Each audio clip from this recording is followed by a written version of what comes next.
how do you see from GSMA side the role of content in connect and connect in content, and also the role of OTT players in the content space?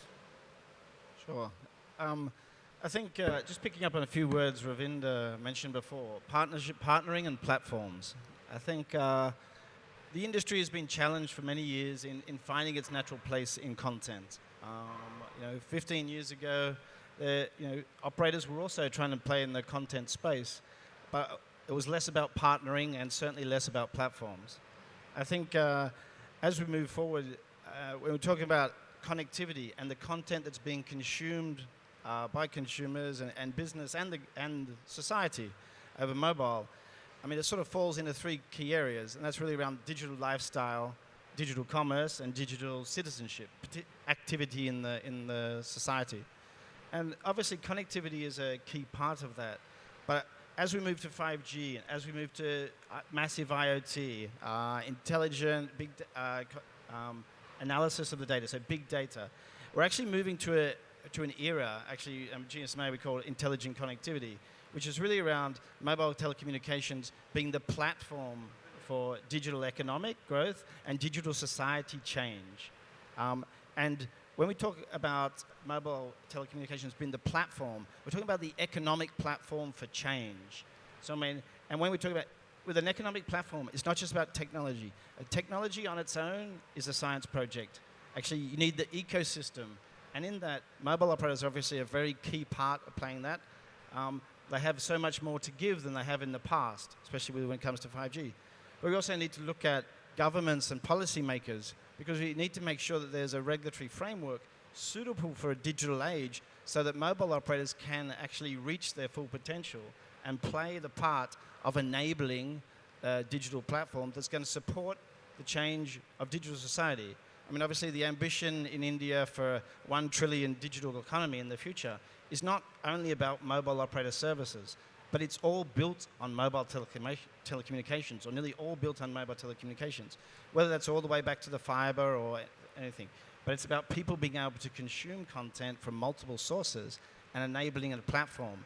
And so operators really need to be able to compete equally, same service, same rules, be able to expose some of the information and the data, whether it's around identity intelligence or network slicing, the other things that are big data, the other things that are really going to be activated by 5G in this new era.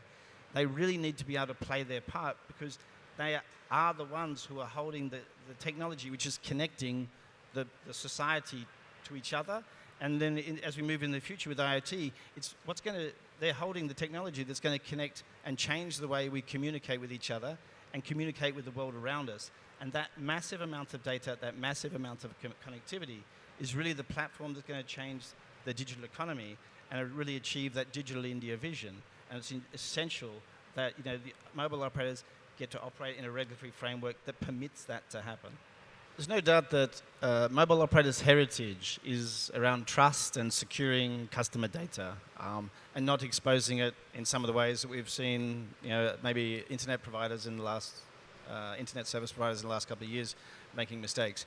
I think as we move forward, privacy debate, personal information becomes a lot more complex discussion and requires a much more advanced collaboration, I think, between the industry and policymakers to make sure that there's a regulatory framework that's suitable, a bit like Ravinder was talking to, making sure that the rules are in place to protect, but also that they're actually flexible enough to allow society and entertainment and lifestyle, digital lifestyle to move forward.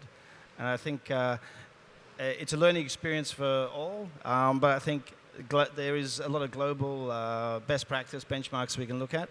I mean, we're seeing in Korea now, with the launch of 5G, we're seeing users use more than 30 gigabytes a month. Now, I know India's a big user of data, around average 10, but in Korea they're saying a factor of 3 or 4-fold increase with 5G, the amount of content. So it gives you an idea, the amount of data now, more data that is actually going to be generated around user behavior and things like that. And for operators to play in the content space, obviously there needs to be, I think, some modernization of some digital frameworks to permit that. But also, as an industry and as an ecosystem, we need to collaborate a little bit better, make sure that we're adapting to the changing needs of consumers, I mean, there's definitely a different adoption mindset when it comes to the 400th million user from the 800th million user, and we need to make sure that we're protecting them all. I mean, in an adequate sort of digital regulatory framework. Security and trust are the pedigree of the mobile industry. I mean, that's something we've always had. I think going forward, how we handle personal data to support the participation delivery of content is critical. And I think we have to be careful that we don't unduly constrain the flow and access of data when at the end of the day the consumer is concerned about how his data being used, whether he's educated enough to make that decision, separate issue.